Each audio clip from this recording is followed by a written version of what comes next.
Okay, so I should be mic'd up and not too loud, and they're recording. So my name is Brian McClendon, and my screen just went black because timing is perfect.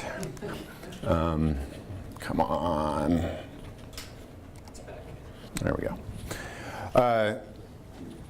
And my nickname is Bam, and I use that because my email address has been Bam since about 1988, bam@sgi.com, bam@google.com, and now bam@ku.edu, so you now know how to contact me.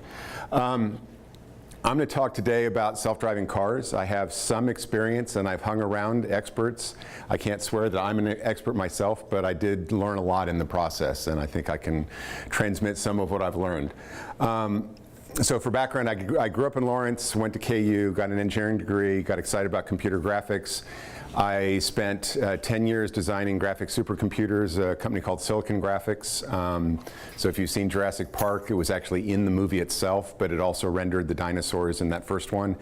The machines that I built back in the day were the fastest 3D graphics in the world, but they cost $250,000. They were very, very expensive. And the depressing part of it all is that this right here has 10 times the power of that, maybe 100 times even. So what we did with those computers, though, was build a 3D model of the world because flight simulation was a big market back then, and prior flight simulators were very fast and got the horizon right, but they did not look real. And so photorealistic flight simulation was sort of one of the fancy features that this new machine offered. And we did a demo, zooming in from outer space down to a 3D model of the Matterhorn, down to a Nintendo 64, and proved that you could do this sort of infinite zoom capability on a very expensive computer. That demo inspired a group of us. Took a couple of years, but we started a company called Keyhole. And Keyhole was acquired by Google in 2004 and became Google Earth. And I led the team called Google Geo, which built Google Maps, Google Earth, Street View, Google Local Search, and about 10 other things for Google for about 10 years. And I grew that team from the 29 that we were when we were acquired to about 2,000 people over 10 years. I then left Google and went to Uber. And at Uber, I built their Maps team because they needed maps more than Google needed maps.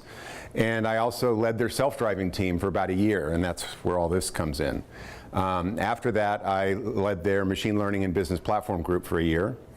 And now I've come back home to Lawrence and live here, and I'm a research professor part-time.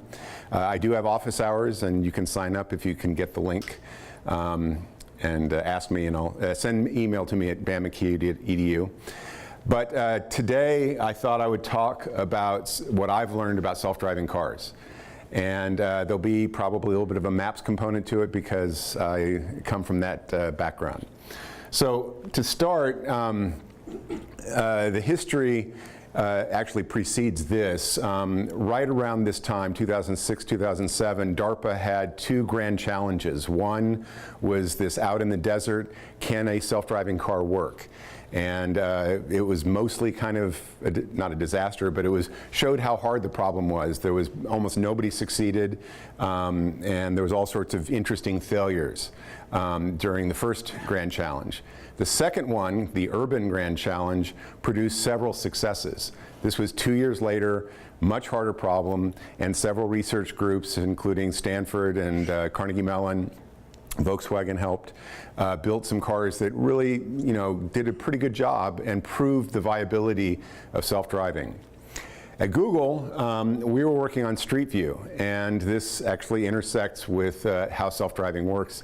The large-scale collection of data. This was the very first Street View data collection vehicle. It also cost $250,000, which is why you've never seen one. It doesn't scale. We had to make a cheaper version, so we did.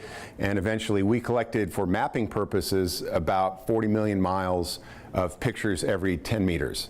And that's what you get in Street View today. You drop in, you can go to 84 different countries and see what the world looks like with imagery, but pretty much only with imagery. There was LiDAR on it, but mostly just for alignment purposes.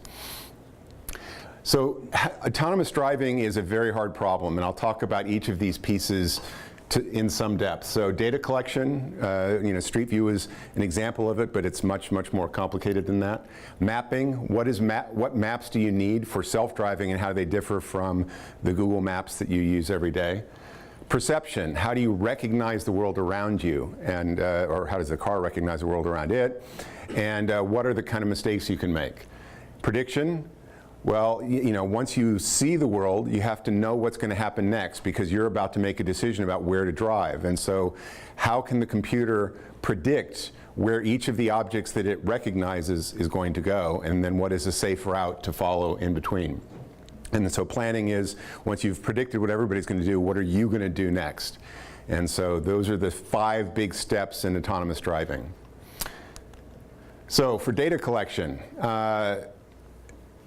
I've seen data collection systems that collect 17 terabytes of data an hour. And if you do the math, that really doesn't scale. It's just a ton of data. It's very hard to even collect it, let alone offload it.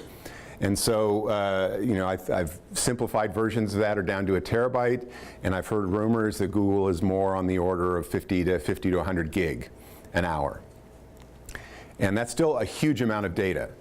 And what is that data? Well, it's several different components. Imagery is a big one, and think of, I say 2K, 4K. 2K is a HD TV, and a 4K is a 4 times HD TV resolution picture. And there's several of these cameras, sometimes 5, in some cases 23 cameras on one car. And they're pointed out, looking out at the world and collecting data. They're trying to simulate, human or better than human vision across all angles and record that data. Now, LiDAR turns out to be critical. There's one person who doesn't believe that, and a very smart man, but he's struggling a bit in the last week or so. I like him in many ways, but I wish he would not have tweeted those 2 things. Elon Musk. So he doesn't believe in LiDAR, and if you look at his cars, the Teslas do not have any LiDAR component, and yet he's still going to try to do self-driving just with imagery. Everybody else is using LiDAR. And the reason is you can see really far with LiDAR, and you get a very precise measure of how far away something is. And so if you want to be able to, and also you get to see in the dark. By the way, you don't need to have the object lit because you're providing your own lighting. So the LiDAR systems that we have today, the one that's most commonly used is a Velodyne 64. And this is coincidentally a $64,000 device that takes 64 lasers and spins them around at 10 hertz and fires out pulses at I believe, a resolution of 1,000 around. And so this is the main way that most self-driving vehicles see objects around them. And it's accurate to about 100 to 150 meters, depending on who you talk to. And it's able to recognize that an object exists and detect its position before and its position in the next frame and see if things are moving. Now, that's how it detects motion. Radar is actually a better way to detect speed, so mixing the radar output that you get with the LiDAR gives more information. So we collect LiDAR, radar, and for very near-term objects, especially in parking, infrasonic, measuring that very few inches that you need to know about how close you are to the vehicle next to you as you move around. There's wheel rotors, so measuring exactly how many radians of turn each wheel does, so you can get a better idea of how much motion has occurred in every 10 milliseconds. And then GPS, and I put GPS in there, but the fact is GPS is almost useless in self-driving vehicles, and I'll talk about why. And then the big one is storage. So if you have 17 terabytes of data, what are you going to do? Well, you spin up 20 or 40 spindles of the biggest hard drives you can find, and you collect all that data, and then after a few hours, sometimes you have to take it to the shop, unplug it, shove it into some super high fiber connected network thing and upload that data. And that can take much longer than it did to collect it. And so you have some pipeline system of collecting the data, offloading the disks, putting in new disks, sending the cars out. And then that challenge is really why the size of the data matters. If you collect too much data, it's just you can't handle it all. Now the question is, why do you collect all this data? Well, the answer is these cars don't actually know how to self-drive when they start. The first thing you do is you drive these cars around with humans doing everything, and you simply just collect data, and you see how the world moves around you. So you're collecting pictures of the world and trying to generate the information from that. So this is an example. This is Uber's second generation vehicle. And that one has 23 cameras. It has that spinning Kentucky Fried Chicken box on top. That's the Velodyne LiDAR. And it also has a lot of radars around the front, and it also has some very small LiDARs on the front and back to try and get better position information. This is an incredibly expensive vehicle. This is not what will go to scale because you couldn't afford to drive these, but it was very good for learning purposes. It collected a lot of data. This is a much more modern version. So Waymo is Google. With the Waymo, this is probably at least the 4th or 5th generation of Waymo's vehicles. And this is one that's actually carrying passengers in Phoenix. This is a Chrysler minivan, and it has a LiDAR on top that is not made by Velodyne. It's actually made by Google. And it has a set of cameras, some of which you can see, some of which you can't, and various radars and other sort of custom sensors, because Google's been working on this long enough. They've built a lot of proprietary sensors. So I'll start now with mapping. Like I said, GPS doesn't work. GPS is accurate to 5 meters, 10 meters typically. There are rumors and ground-based assists that can perhaps get it down to 1 meter. But when you're driving down the street, you need to be accurate to 10 centimeters. And GPS just can't do that. So how do you do it? Well, you have this LiDAR and imagery collection system. You can build up very precise maps of the world. And so this particular image doesn't have a lot of features on it, but if you imagine you were at a city intersection with buildings that had sharp corners all around, then you'd be able to build a 3D model with very high precision that had all of the sharp corner features in it. And then you could carry that map around, and when you spun your LiDAR and compared the features that you detected to this map, you could locate yourself within under 5 centimeters. And you would not only know where you were, you would know exactly which direction you were pointing. So if you build a map of all of the city at this resolution that just has a set of features that you can match against, feature detection, feature matching, you can find yourself no matter where you are. And this matters not just because GPS isn't accurate enough, but GPS doesn't work in tunnels and in parking garages and many other places that self-driving cars will need to go. So building up a map of the world at this level of density is a huge amount of work, but that's what they're doing. And that's what Waymo's doing, that's what Uber's doing. And it allows these cars to go pretty much anywhere and not care about GPS, because they can just power the system up, spin the LiDAR, and feature match against the whole city, and they'll know exactly where they are at any moment. And most importantly, as they drive down the road, they'll know where they are and how far they've gone time over time. So this is localization, and this is replacing GPS as a localization mechanism. If you have a high enough resolution localization map, you do not need GPS, and you can live without it. The next piece of mapping is what many people and companies call HD maps. And so this is really sort of saying that Google is SD maps, standard definition maps, and what self-driving cars need are HD maps. And the differences are around, for example, where are the traffic lights? Exactly, so that when I look for them, I can find them and know the difference between, an advertisement that's, 20 meters behind it and the traffic light that's right here. And then which lane does that traffic light impact? So, there's a lot of complexity in a typical intersection that we just take for granted. We kind of know which lane goes to which lane, and we can tell that this signal applies to that lane, but somebody has to figure this out and tell the computer how traffic works. And so getting all of the lights and lanes correct is part of HD mapping. Another is, where are the stop lines? Exactly where should the car stop? Where are the lane markers? Exactly where are the lane markers? Where do they end? Where do they begin? Where do they turn from dashed to non-dashed? All of these are things that Google Maps does not have and does not care about, because you humans tend to figure that out from the verbal directions you get from Google Maps. But the computer can't just figure it out. It needs to know exactly. And it needs to be kept up to date. So this is HD maps. Think of it as just an extra level of semantic detail on top of what Google Maps does right now. The last one's a bit harder to explain, but it's really important. So when a computer is trying to recognize the world around it, if it had to look at everything and figure it out, it would not have time to do it. That's too complicated.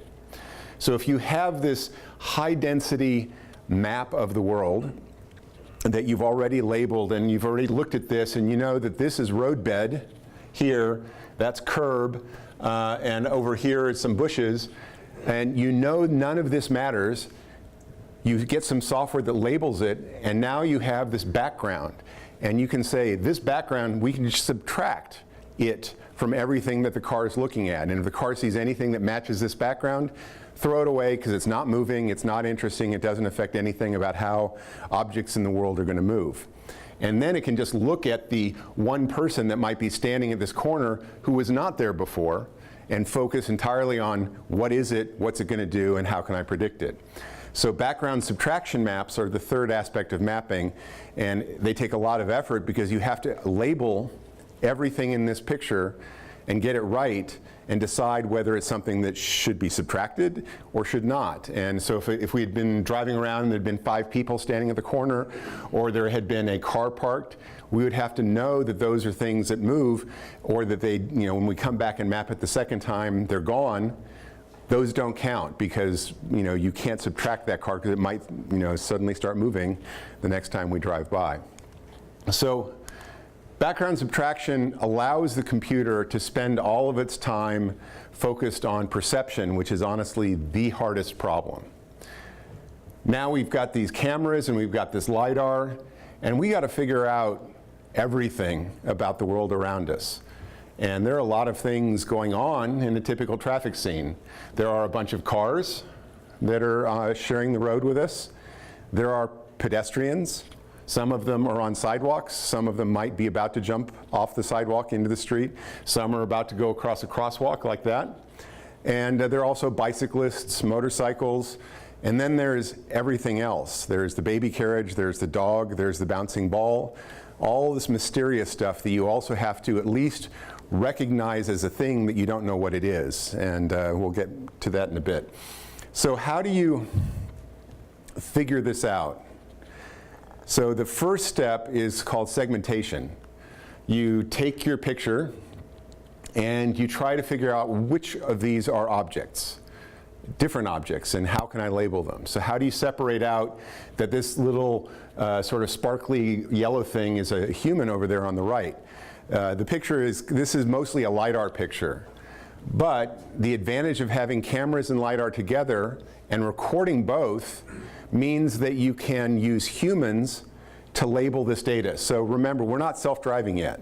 At the moment, we're creating the information that's going to allow cars to self-drive. So we are, at the moment, just trying to label all of this data in the hopes of building a system that recognizes it all. So the first thing you do is you combine the camera output with the LiDAR output, and you have some humans draw boxes around all of the humans. So some human workers actually go through and try and find all the humans. They put boxes around the cars, and they do this in 2D, but you then figure out what it looks like in 3D and draw the box as well. And of course the challenge is segmentation. You might have 2 people who are right next to each other. How do you split them apart, especially when they're literally standing daughter, mother right next to each other, and they're not separated physically at all? Well, you have to wait for some time to pass and for them to move a bit, and eventually realize that these are in fact 2 things. So you build up a training data set of humans, cars, bicycles, motorcycles, and other stuff. and you build up this collection of data. And this collection has LiDAR returns that look like this, and it also has the actual picture that the camera was pointing at from more or less the same point, and that was what the human used to label it. But a computer can start to recognize humans and cars entirely from LiDAR if the computer is told that this chunk of LiDAR came from a picture of a human or picture of a car. Now the challenge is, how do you do that? Well, you need to do not hundreds, not thousands, tens of thousands to hundreds of thousands of these objects need to be labeled manually so that you can start to build up a library that you can then apply machine learning to allow for a recognizer to separate out these objects. And so you need to build a segmentation system. You need to build a recognizer of humans, a recognizer of cars, and you need enough data training the system that it is 99.5% accurate every time you run it. Because it has to run in real time, right? Every 1/10 of a second, this LiDAR is spinning and you get a new picture and you have to recognize all this stuff. So you need to train a machine learning system that will run in real time that recognizes all these things. But to do it, you collect a ridiculous amount of data, label it all, and then train the system. The beginning, you hand label it. Like I said, you actually have humans drawing boxes. Then your software gets a bit smarter. It makes some guesses and tries to label it itself using the machine learning so far. And then the humans can go through and go, yes, no, yes, yes, yes, no, no, yes. And it's much, much faster because this is assisted labeling. And this allows you to increase your labeling library from 10,000 to 100,000 or more. And then you have a system that can automatically label. And at that point, you're ready to start talking about self-driving because this car is now accurate enough that it's automatically labeling each of these objects. Now remember, I said all that other stuff, right? Cars, bicycles, motorcycles, trucks, pedestrians are objects that must be recognized. There's another class of object which is, I don't know what it is, and I don't know what it's going to do. And you have to track that object because it's a mystery object. And you have to know that it's there, and then you have to draw sort of baby buggy bumpers around it and say, I'm not going to get near it. And it could jump, it could do a bunch of different things that mystery objects can do, so we have to treat it like it's scary. And so that's what the cars do. The things they know, they start to make very specific predictions about. If it's a car, there's a limit to what it can do. It can only drive forward or in the direction it's currently moving, plus minus the steering that's going to happen in the 100 milliseconds since the last time we looked at it. So we build up this model of recognizing objects and seeing how they move around. And that gets into prediction and planning. So once you have all of the objects recognized in real time, you then need to be able to predict what they're going to do. And so as I said, for cars, it's relatively easy. Physics limits the kinds of things you can do.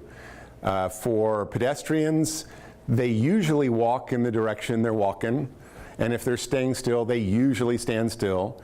But there's a statistical likelihood that they're just going to do this. And that would be a bummer if this is the street and that's not, and the car is back here because I knew you were looking this way, yet you jumped to your left. You have to allow for the possibility that humans are going to do something stupid. And so you draw bubbles or circles around each object based on what you think it's going to do. And you then have a two-dimensional picture of all the objects that you recognize and all the possible things that they can do. And then you just have to run what is a statistically safe path through these objects that is going to cause the least likelihood of a collision and also give you as much time as you can, you the self-driving car, to react if they do this terrible thing. So recognizing all the objects, and the more you recognize, the less surprise you're going to have. So one of the first things that I think happened on the order of when I started joining the group was we started to look at where are the people looking, because where people look is a very strong predictor of where they're going to go. But that means your perception model can't just know, oh, it's a human. It's got to know human head, torso, and this is the nose, and that's the back of the head, and that we're looking this way. But once we do that, then the uncertainty bubble around what you're going to do is much, much cleaner, because you're not likely to jump backwards, left, right. You're more likely to go in the direction you're going. So if I turn here, it's a good hint that I'm about to do this. Computers need to figure that out, because they can't, if they only know that you can go in any direction, there's no safe path. If you have a lot of humans and a lot of cars in the scene, say downtown San Francisco, there would be no way to make it down the street if you treated everybody like they're going in any direction. You have to make some assumptions. So the more you can perceive about the human or the car, the safer your path can be. And so as you'll notice, in many of the cases, and particularly with Google, they've gone to Phoenix for their self-driving. And Phoenix is advantageous in several directions. It has very wide roads, and it is a very suburban area, lots of streets, lots of houses pulled back from streets. And interestingly, it's very hot, so that limits the number of pedestrians you have. So it actually is an easier problem. So Google chose the easiest place to go first. Cruise, which is General Motors, they're actually testing in San Francisco, and that's super hard. Because, as I said, in many cases, a car just can't move. So once you have this uncertainty circle for every object, you now need to make a path that runs through all of these objects, and it is the least likely to hit. But remember, we've collected a huge amount of data, right? We have all this data of how humans move in the world. And we can take that data and use that as input to test against. Because, as we were driving down the road, we collected it all, and then we can rerun. Now with a prediction and simulation and planning algorithm, we can actually test it against the real world data we collected. So that's the real reason why all this data gets collected, is it allows for a library of real world situations to test against, that once you've got your software working, you can run it against all the physical world that you've seen. Now the problem is that it sounds great, you've collected a lot of data. Unfortunately, a lot is not enough. Google has driven 8 million miles with their self-driving cars, and they've probably collected all of that data and have it on servers in the cloud that they test against. Now, 8 million sounds like a lot, but if you want to validate safety of self-driving vehicles, the time between fatal accidents in the United States is 100 million miles. The time between injury accidents is 300,000 miles. The time between accidents that are reported to the police are miles, is 100,000 miles. And then the time between fender benders that you don't report to the police is about 30,000 miles. So with Google's 8 million miles, they are 8% of the way towards collecting enough data to potentially have seen a fatal accident or something that might have been one. So what can you do? You can't just collect it all. So you run simulations. Once you have this data, you can start to run simulations that create a lot of fake but real scenarios and run the software through that. And Google claims that they have run between 2 and 3 billion miles of simulated situations of this type that they are running against. Now remember, perception is the hard problem. That's where a lot of the compute is stored. Once you're to this stage, this is actually, from a compute perspective, pretty simple. So you can run a ton of data against a ton of simulation here in parallel. And so in fact, they run those 3 billion miles of simulation every night with their software when they test it. And so that's how they can develop better and better algorithms and then run them very quickly in a regression test against everything that the cars have seen in the real world, as well as what the cars have seen in simulation. So, are we there yet? The answer is not completely, but we're getting very close. The first is, I'll do these out of order. I talked a little bit about testing enough, and the answer is we haven't, some have tested better than others, and Google is in the lead here. The sensor range, the LiDAR is actually a limiting function, so you've read a lot, well, there's been a lot written, some of you may have read it, about controversies around LiDAR companies. And Velodyne, who I started at the beginning, was this amazingly forethought-driven guy who basically built subwoofers, made a ton of money in audio, and decided he wanted to work on LiDAR about 15 years ago. And he's brilliant and he's strange, and he built these LiDARs, and his LiDARs worked better than anybody else's by far up until about 3 or 4 years ago. Then these things started happening, self-driving cars started, and now we have 25 different LiDAR companies, all with different technologies, trying to solve the reliability challenges that LiDAR has, because he's brilliant, but he is not making the most reliable stuff in the world, but also distance. And one of the things that you may, especially in a physics colloquium, realize is that lasers are dangerous.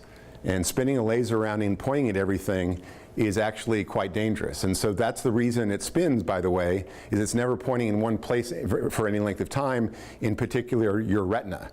And so the amount of power that can be in that laser and how long it can hold in any one spot is actually something that has to be regulated and physically managed, so that if it ever stops, it has to turn itself off, or it's going to potentially blind somebody. So there are better lasers out there, some that don't actually hurt the retina as much, running, and I'll probably get this wrong, I want to say at 1405 nanometers, that can see through fog and can actually see for 200 to 300 meters. And partly that's not a coincidence. Because they don't hurt the retina, they can have higher power and therefore see farther and get the reflection back. And so it matters the wavelength and the power and the time of each pulse. And it also, they play around with pulse length. So when they're firing this laser, they change the pulse length so they know which pulse they're seeing on reflection. All trying to get a better and more accurate picture. So there's a lot of work on LiDAR. There's some interesting companies. There's a solid-state LiDAR company called Quanergy, which in theory sounds great, but if you read about it, apparently it's struggling to build a successful solid-state LiDAR.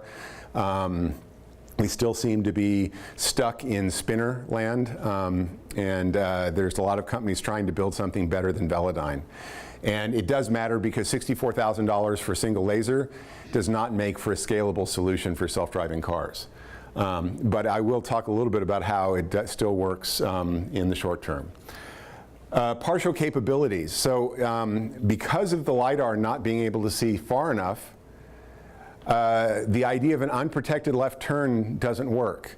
If you are on a city street with a speed limit of 40 to 45 miles an hour and you want to turn left and you don't have a stoplight protecting you, the LiDAR cannot see far enough to protect against a speeding car doing 60 or 65, whatever some threshold is, that you can safely make it across the intersection. So Google, Waymo, does not deploy or drive its car and make a left turn like that. It literally looks for places to avoid that particular problem.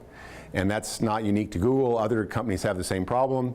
And this gets to the reason of how soon we're going to get this. So if you have partial capabilities, what can you do? Well, that's where Uber and Lyft and all of these ride-sharing systems come in, because if you need to get to a place that needs to make an unprotected left turn or needs to drive in the snow, which they haven't figured out yet either, then you need some backup. Otherwise, who's going to trust your service? And so the answer is, if you're Uber or Lyft, you have humans that drive the cases where the self-driving car cannot. That allows you to deploy self-driving cars sooner. And as the software gets better and starts to cover more and more of the cases, it can take on more of the load. And that was Uber's idea when it realized that self-driving was coming. Waymo is realizing that, and it's building its own ride-sharing service to get humans to backfill the thing, so that they always have a capability even if the self-driving car itself doesn't work. And in my opinion, that is how self-driving cars are going to deploy. They're going to inch in, sort of, go for a particular city, and they will, handle some of the cases, and humans will handle the rest, and they'll slowly add more cars until they're capable of handling all of the rides. And notice I said one city. This mapping problem of creating these high-resolution maps means that you need to really figure out a city. And I kind of glossed over the fact that to map a whole city is doable. To keep that map updated and synchronized with the real world is actually pretty hard. Luckily, you are driving these mapping vehicles around because each one of these self-driving cars is itself collecting data. And if you have some software comparing what it sees to what the map says, anytime it detects a change, there can be software that then updates the map if appropriate. And so you'll see these self-driving vehicles deployed in a city, but the time when Ford can sell you a car that will self-drive from Maine to Florida or to California is a long way off, because having a map of the whole world, the whole country, is extremely hard. So I think you'll see self-driving cars deploy in a city with limited capabilities, mixed with a ride-sharing service, whether it's Lyft or Google or Uber. Finally, this is something that I've dealt with a lot in my job at Google, is data collection and data storage and privacy. Think about these cars for a minute. I said they had 5 to 23 cameras recording video, and they're storing it of everywhere those cars are. Imagine that these cars become 10, 20, 30% of the cars on the road. That pretty much means that every street scene in the entire city will be recorded. And who's going to manage the access to that data? Who's going to be allowed to look at it, and why? How can we blur the faces or do something with the data so that we haven't just created a surveillance society that will truly freak everybody out? Very hard problem, not yet solved. One way to do it is just not store the data. Once the self-driving cars work, you figure out some way to compare against the map, and if it's similar to the map, you just throw the whole thing away because you're done. And you only retain the data where the world has changed and you need to remap it for some reason. But this is something they're going to work on and they have to solve before these things go really to scale. I think that's all I have to talk about specifically. I spent a year at Uber. I led their development from 2015 to 2016. There was this other guy that came in. You may have read about him. And very smart man, but he had some leadership challenges, and Uber struggled and is struggling right now because of sort of how that company was acquired and what happened. But Waymo's doing well. Cruise working for GM. They were acquired by GM. They're actually doing quite well. And there's about 20 other companies all working on this. Volkswagen, Mercedes, Ford has 2 different efforts. And there's about 6 startups that are, being co-founded by friends of mine that are all trying to attack this problem in one form or another, whether it's the mapping problem, the perception problem, or any of this. And so what I tell people is that in 5 years, you'll have self-driving cars deployed in Kansas City as a ride-sharing service. And in 10 years, I think that the majority of rides in Kansas City's urban center will actually be self-driving vehicles. But I'm not sure when Ford will be able to sell you a vehicle that can just self-drive anywhere. And Ford would say it's pretty soon, but I think what that will mean is that they will have solved highways, which are a very narrow problem, but will not have solved urban driving because of this mapping problem. And then there's Tesla.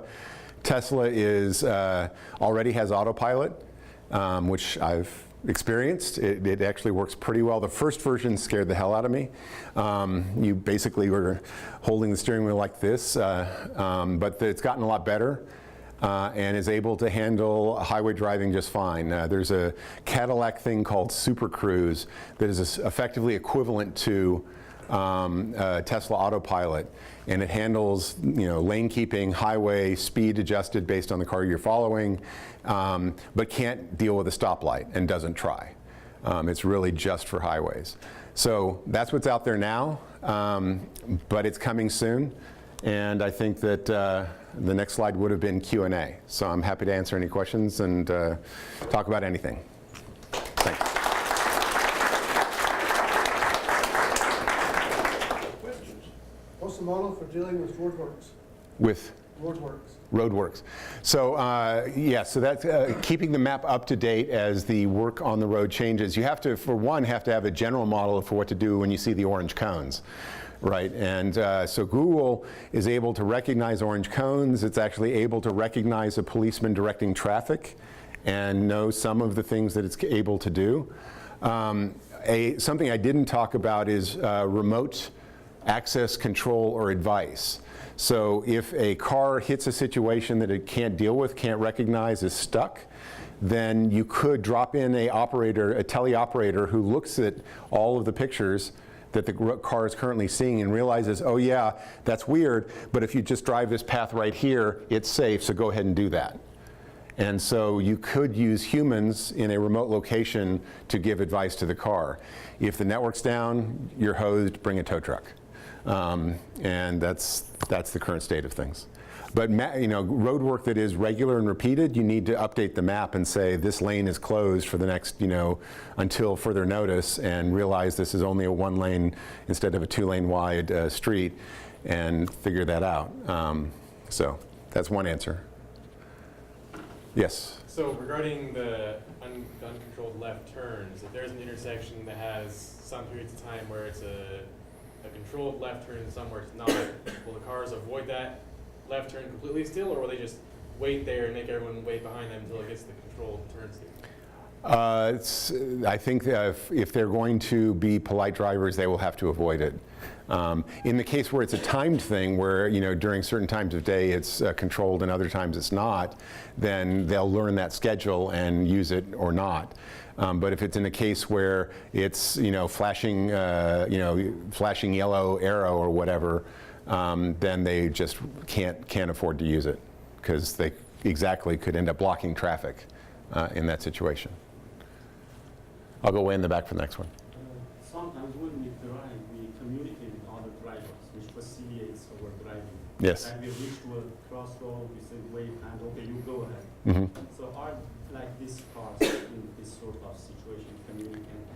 Well, so the particular example you gave theoretically shouldn't be needed, which is that whoever arrives first, that you yield to the right, I believe is the answer. And the car would naturally do that. But there are already, I think, I haven't seen an implementation, but I've seen a patent where Google almost draws something like a pair of eyes on the windshield. And it tells you which direction it's looking, and could conceivably signal its intent. And people could start to learn to read that just like they read human activity. And in some ways that would be better, because instead of two little eyes hidden behind a shaded glass, it would be something that's literally up front and big.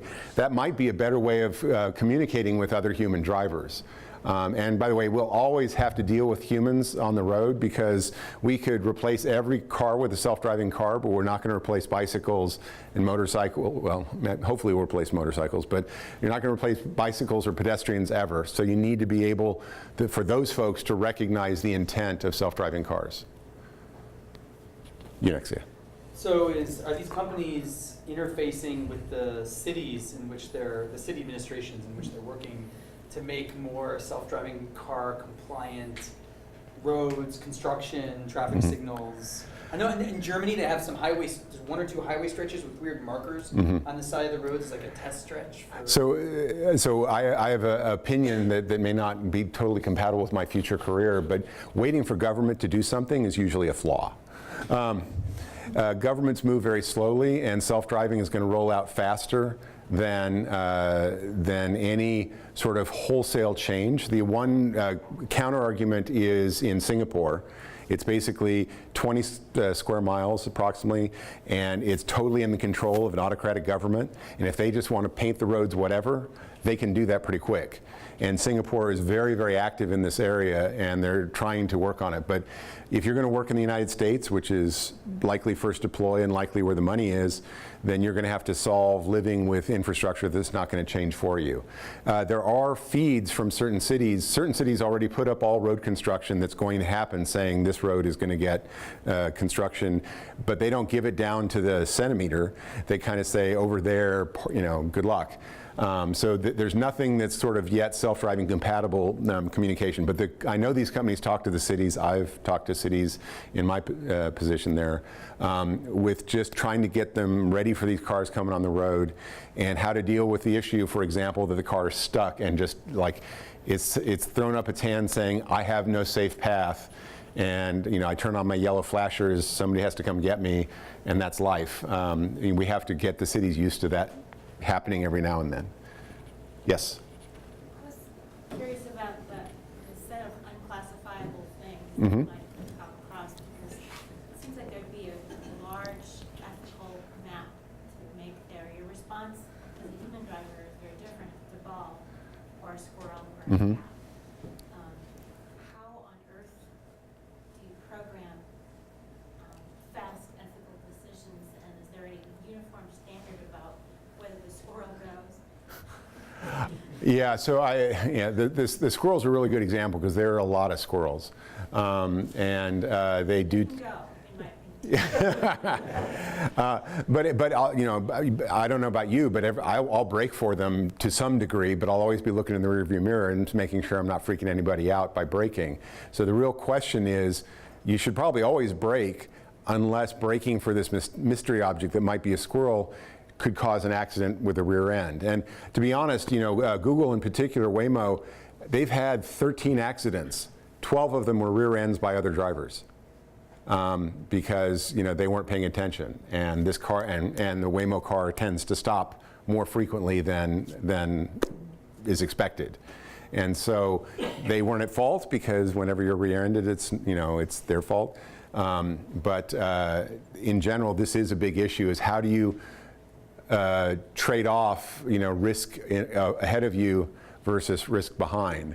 And in the short term, if there's no risk behind, you just treat it like that thing could be a tiny baby running across the, you know, so, crawling fast across the street. You just have to deal with that and let it pass and see what happens. There was one really terrifying example of a person in a wheelchair chasing a ball around in circles for on the order of 35 seconds in front of one of these cars, and it just threw up its hands and said, I don't know what's going on, I'm staying here until it clears. And that's, you know, that's what you have to do when things aren't recognized. And somebody always asks me this question, and I'll preemptively try to answer it, which is, what happens when a car is faced with the choice of, you know, going this way and killing 3 people, or going that way and the passenger dying? And those are the 2 choices. And you know, that's an ethical decision. Who's programming it, and how do you deal with it? The fact is, humans are horrible at that decision right now. And they're also horrible at measuring the statistical likelihood that this path will actually kill these 3 people, and that this path will actually kill me. Because of physics, a lot of things could happen that are less than death in all of those cases, including no collision at all. And so you have to run your best guess statistical model. And at the moment, you know, you could try to program for the test case, but humans don't do it, so I wouldn't put it on computers to solve that problem very well either. Do your best, you know, try to be as safe as possible, and computers should, you know, I think already the Waymo car is safer than any human driver, and very soon all self-driving cars will be 10 times safer than all human drivers. And that means that instead of 40,000 deaths, there might be 4,000 deaths, but there would still be 4,000 deaths. And we're going to have to deal with that. And that's something the self-driving industry is struggling with, is what happens when there are deaths that are caused by the computer instead of by human error. And the insurance industry and the litigation industry will have to figure that out. And anyway, that's my answer. I don't think you need to solve that before we start running them. Yes, ma'am. Would the cars be able to honk? Like if someone is stopped in front of you and not Yes, and I think my memory is that Waymo has added honk as one of its activities, but I'm not sure. Well, I was going to ask a related question, which is the perception you've talked about has been visual or distance, Mhm. but a little bit of our driving input is sound as Mhm. well. Yes. Is So that, they do have microphones and they do need to recognize sirens, although arguably the red and blue LEDs are a much better optically recognizable thing these days. But they do have microphones and they are listening for objects as well. Because, but how that integrates into the system, that's sort of tertiary in the algorithm as far as I know. Yes? What about hacking? What about hacking? Uber hired the two guys who were able to hack the Jeep to be taken over remotely. And there's been a lot of work on making these systems secure. Because they can be accessed from the outside, one of the ways to do it is to say, don't let the algorithm that's running that makes the decisions be changed remotely ever. Like only when the car goes to the garage do you let the algorithm change. At that point you have effectively not a human, but you have a computer system that isn't going to change its behavior no matter what you tell it to do. You can tell it to drive off a cliff, you can tell it to run into this group of people, and it's going to say, I just can't do that. And it will sit there until somebody tows it away. Now I think that's part of the answer. You should definitely not let the program be remotely controlled. If the map is wrong, what happens? Well, the software needs to actually realize the map could be wrong. When it compares the real world to the map and the real world seems to be radically different, throw up your hands, turn on your flashers, and wait for somebody to come get you would be the appropriate response. So changing the map data could also be protected that way. There are a lot of other scenarios, but I think just like if you had a human sitting in front of the steering wheel, they can't really be hacked from the outside. Hopefully we can get to that point where the algorithm cannot be touched until you get to the garage. And once you get to the garage, then all sorts of physical efforts need to be made to make sure the software that goes on there is signed and trusted and a bunch of other stuff. So it is an issue. The other thing is don't let all the software change at once, right? Test one set of software on a few cars, run it, and then if it's safe, then run it on more and more. So the rollout procedures for testing the software, I think, will help as well. In general, I'm more worried about bugs right now than hacking. But long term, if you have a ton of self-driving cars, you have a very tempting hacking target. And so you better be ready with all sorts of defenses against that. Yes? Market, is there sufficient market for this product? Okay, so the market for personal transportation in the world is between $4 and $5 trillion per year. And so if we deploy self-driving sufficiently and accurately, we can make the entire industry $1 trillion more sufficient. So the answer is yes. There's a huge market for it. That's why there's been billions of dollars invested in companies in this space. It's going to radically change how all cars are built and sold. In my opinion, ride sharing and self-driving will mean that nobody buys a car anymore. I think within 15 years, 20 years in this room, you won't buy a car. You will use a service because it will be cheaper and safer. So yes, there's a huge market for it, in my opinion still. Yes? Are bicyclists in an urban environment or pedestrians harder to deal with for the algorithms? Because bicyclists mingle more with traffic. Yes. And they're faster. They're faster. They tend to not change direction as quickly, and they have to give more visual guidance because they have big wheels that move that maybe can be detected from a distance. My sense is there are more pedestrians than bicyclists, and there are more deaths due to car-pedestrian interaction than car-bicycle interaction by far. So, as a fraction of the number of pedestrians or the number of bicyclists? No, as a fraction of deaths. So Okay. it may well be that bicyclists are more at risk, but statistically it's better to figure out pedestrians because there's more of them. How do they deal with bicycles or motorcycles speeding through traffic? They draw, once they start to see them weaving, they draw a big uncertainty circle around them and stay the hell away, which is arguably what I do. Yes? So similar to left turns, this is a jurisdictional thing, but right turns on red are another thing that in some areas, pretty much every intersection may be right turn on red. Mhm. And I assume there'd be the same difficulty for a car, but avoiding right turn on red versus uncontrolled intersections seem like a completely different problem, so.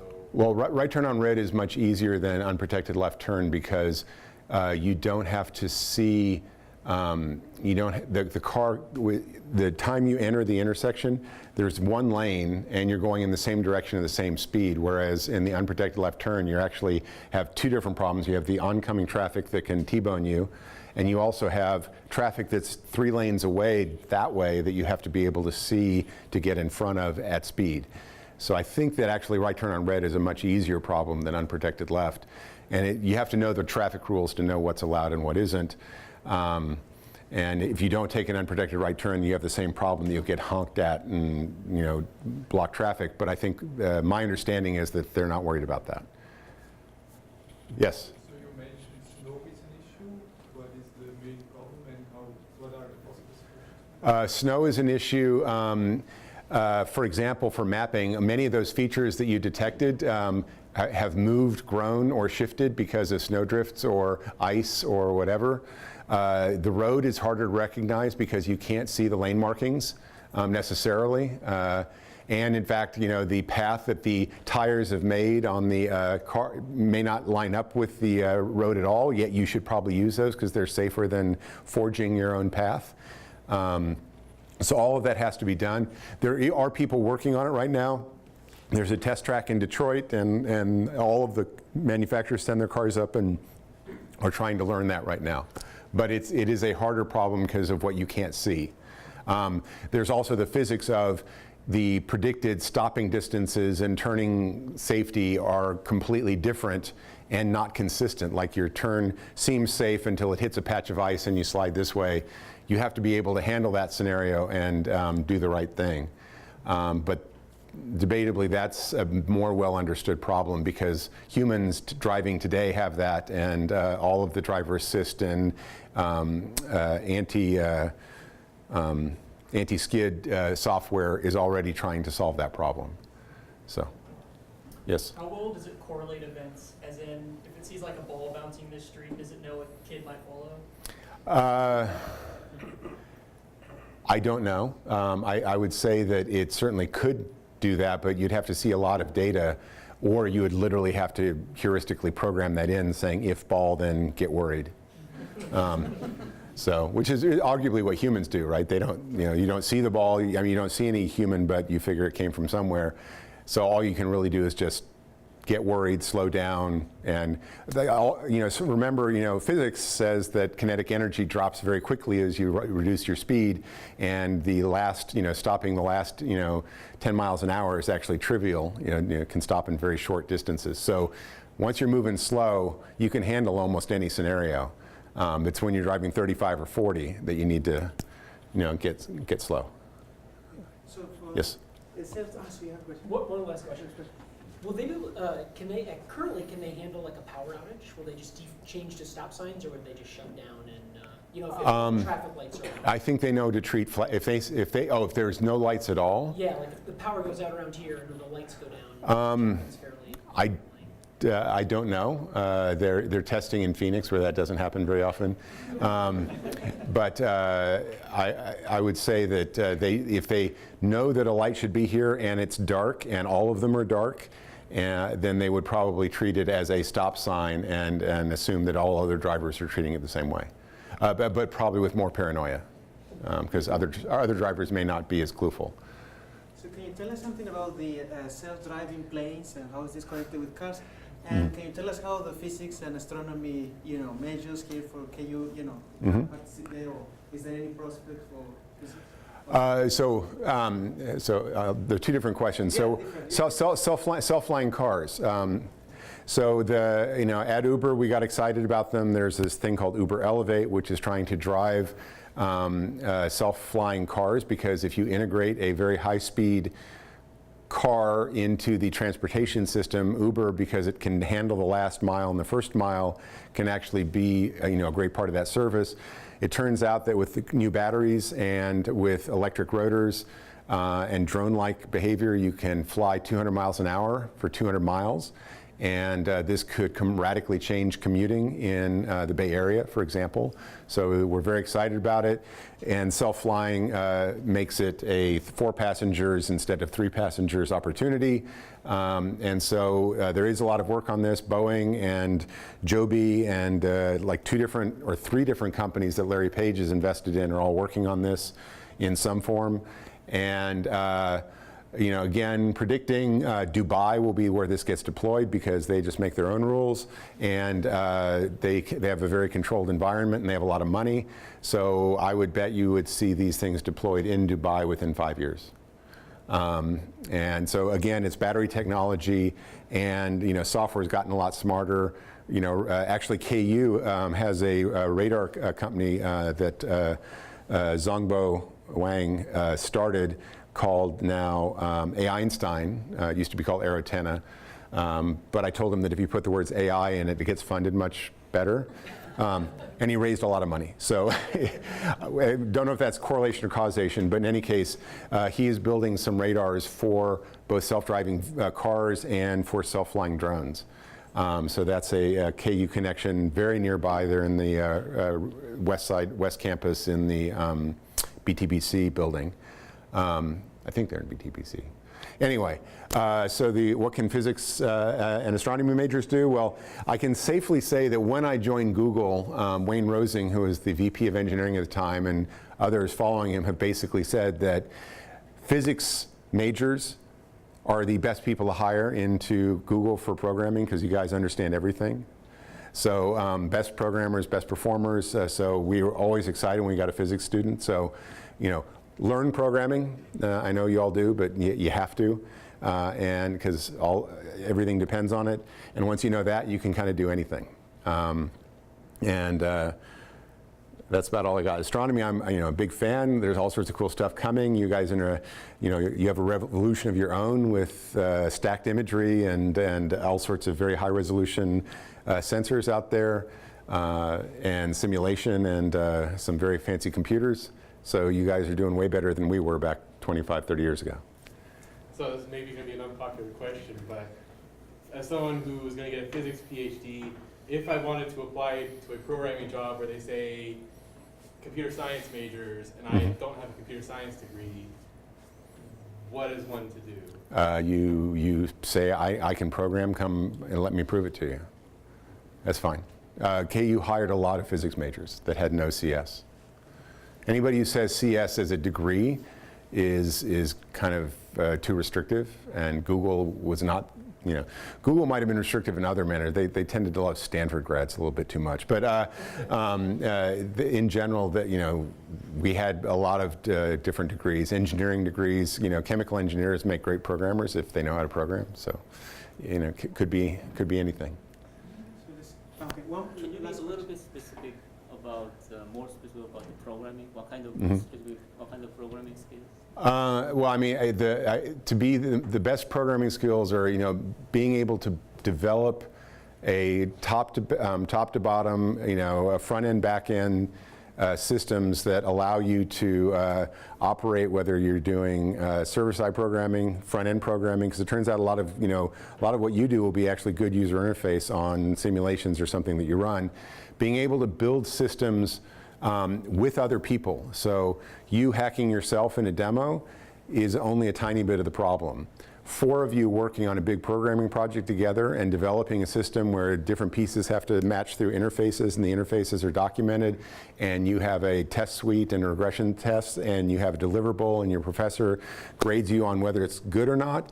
That's a much better situation. That's training you for the real world.